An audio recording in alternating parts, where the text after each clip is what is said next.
Hello everyone. Today we will study about company form of organization.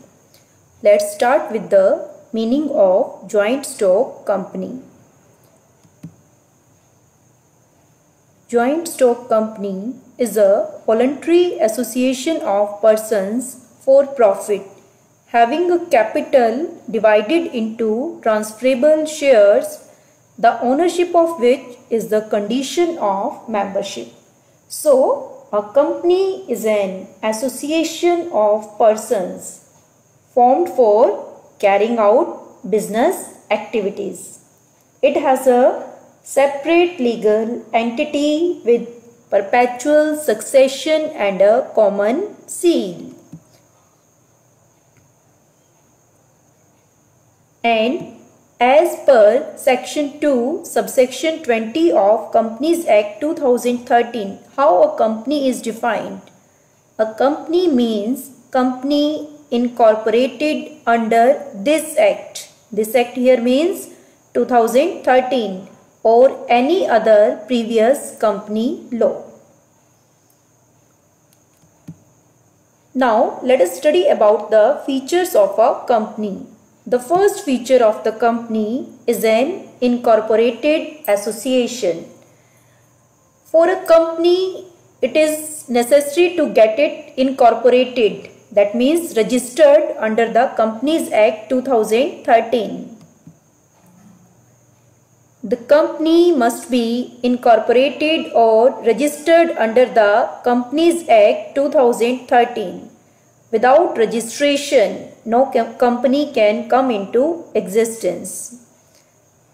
And one more thing is there, the formation of a company is a time-consuming, expensive and complicated process. It involves preparation of several documents that you will study later on, like Memorandum of Association, Articles of Association and Prospectus. Second feature, separate legal existence. As soon as a company is registered under the Companies Act, it becomes a separate legal entity. That means the existence of the company is quite different from those of its members. It is created by law, so it is a distinct legal entity independent of its members. It can own property, enter into contracts, borrow money and can file suits in its own name. Just like a person can own property, can enter into contracts, can borrow money, in the same way a company, as it has a separate legal existence, so it can own property, enter into contracts and borrow money. It can do all the things that a normal person can do. Artificial person. Why we call the company an artificial person? Because it has got all the rights of a person, but like a person, it can't see, it doesn't have hands, eyes, ears, etc. Like natural persons, a company can buy and sell property, can borrow money, can sue and be sued by others. But unlike them, it cannot breathe, eat, taste and so on. That's why we call company an artificial person. Fourth feature of the company, perpetual existence. Being separate legal entity, the existence of the company is not affected by the existence of its members. So, death, insolvency, insanity or change of members has no effect on the life of a company. It can come to an end only through the prescribed legal procedures. Or we can say members may come, members may go, but the company goes on forever until and unless it is wound up by the specified legal procedure. Now the fifth feature of the company, limited liability. It is one of the most important feature of the company. The liability of the owners of the company, it is limited up to the nominal value of shares held by them or to the amount guaranteed by them. In case of winding up of the company, the creditors can use only the assets of the company to settle their claims, not the personal assets of the shareholders, because it is the company, not the members, who owes the debt. Let us take an example for that. Suppose a shareholder, Vidisha, is there. She is holding 5,000 shares of rupees 10 each, on which she has already paid rupees 7 per share. So her total liability 5,000 multiplied by 10, 50,000, but she already has paid 35,000. So in case the company is wound up, then she will be liable to pay maximum up to rupees 15,000, being the amount unpaid on the shares held by her.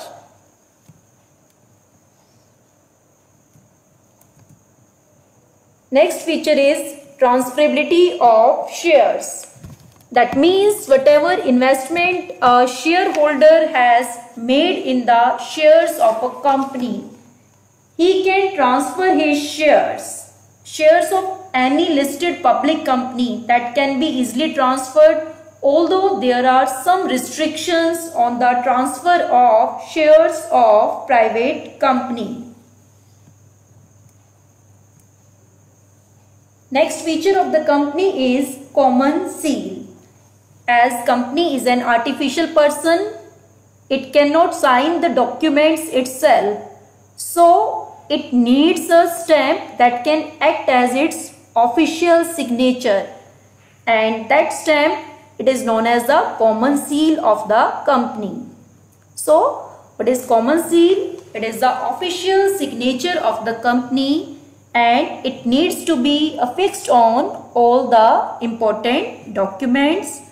Any document bearing the common seal of the company is a binding on the company. Now the last feature of the company, separation of ownership and control, or you can say separation of ownership and management. In case of company, who are the owners? Shareholders. And who control the affairs of the company? It is management, it is board of directors. So there is separation of ownership and control. Management of company is in the hands of elected representatives of shareholders, known individually as director and collectively as board of directors. The actual owners of the company are shareholders, but they don't have right to be involved in the day-to-day running of the business and day-to-day operations of the business that are being managed by the board of directors, that is being managed by the management of the company. Now we will study about the merits and demerits of company form of organization. First merit, limited liability. Why this form of business is opted by the persons? Because of its feature of limited liability. That means in case of losses, your personal assets will not be used to pay off the liabilities of the company. So here you go, only assets of the company can be used to settle the debts, leaving the owner's personal property free from any charge. Limited liability of shareholder reduces the degree of risk borne by him.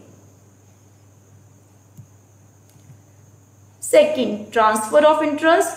That means if at any time you want to convert your investment into cash, you want to encash your investment, then you can easily sell your shares, or you can also transfer your shares to anybody. Easy transferability of shares increases the attractiveness of shares for investment. This avoids blockage of investment and presents the company as a favorable avenue for investment purpose. Third merit of the company, it is perpetual existence. That means permanent existence. The existence of the company is in no way affected by the existence of its members.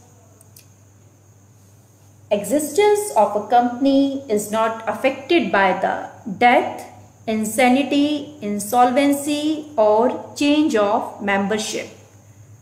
Company can be wound up, it can be liquidated only as per the provisions of Companies Act 2013.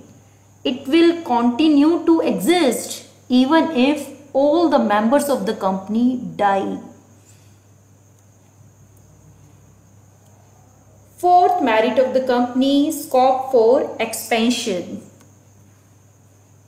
A company can collect huge amount of capital from unlimited number of members who are ready to invest. Why? Because the nominal value of the shares is very less. Secondly, they will have to bear less risk as limited liability is there. They can easily transfer their shares and they can get high returns in future. So it attracts the investors to make their investment in the company.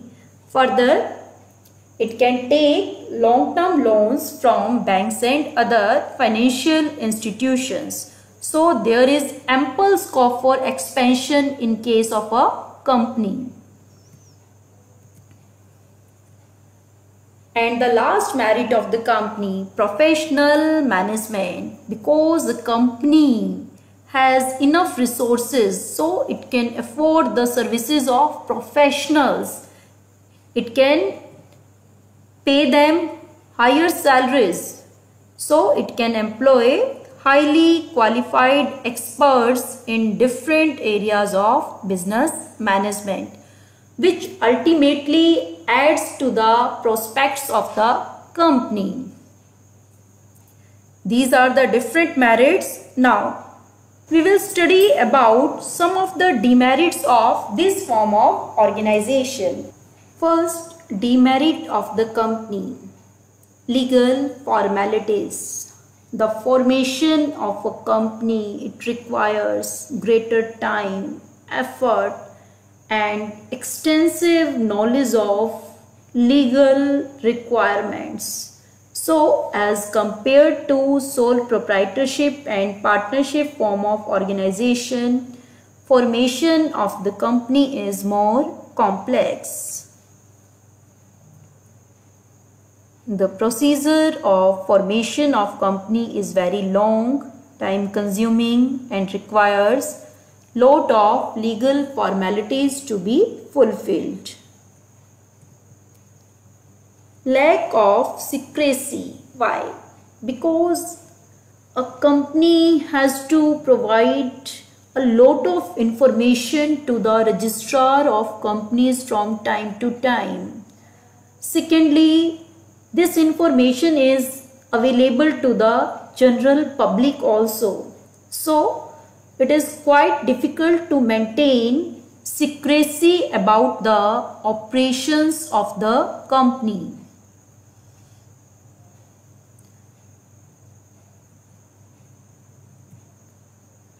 Lack of motivation. That is quite simple to explain. Because there is no direct link between efforts and rewards because there is separation of ownership and management. Efforts are being made by management, but the profits belong to the shareholders. So, there is lack of personal motivation.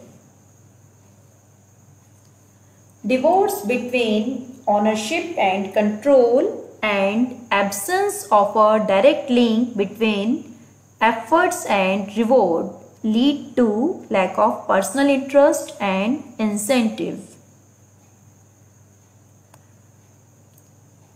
Fourth demerit of the company, it is delay in decision making because companies are managed through board of directors, which is followed by top management, middle management and lower level of management. Every time before taking any decision, you need to take approval of all these levels of management. So communication as well as approval of various proposals, it may cause delays not only in taking decisions but also in acting upon them. So you can say every decision, it requires too many formalities, it requires too much paperwork that we know as the red tapeism and bureaucracy. It results in delayed decisions. And the last demerit of the company, it is oligarchic management. Although we say that a company is a democratic institution, wherein the board of directors, they are representatives of the shareholders. But in practice, and specifically in large sized companies, the owners, that means the shareholders, they have minimal influence in terms of controlling. So here the board of directors, they enjoy complete freedom in exercising their power. So sometimes they may misuse their power contrary to the interest of the shareholders. So company is said to be democratically managed, but actually it is managed by few people, that is board of directors. Sometimes they take decisions keeping in mind their personal interest and benefit, ignoring the interest of the shareholders and the company. So this is all about the company form of organization. So features of the company: incorporated association, separate legal existence, artificial person, perpetual existence, limited liability, transferability of shares, common seal, separation of ownership and control. And then the merits: limited liability, that means liability limited to the unpaid amount on the shares held by a person. Transfer of interest, you can easily transfer your shares. Perpetual existence, that means the existence of the company is quite independent of the existence of the shareholders. It has ample scope for expansion because it enjoys ample of resources. Professional management is there. And then the demerits: formation of the company requires too many legal formalities, lack of secrecy because the company need to publish its accounts, lack of motivation due to divorce between the ownership and management, delay in decision making because every decision needs to get approval from too many levels of management. And last one is oligarchic management because management is in the hands of few and specifically in case of large companies. That's all for the day. Thank you.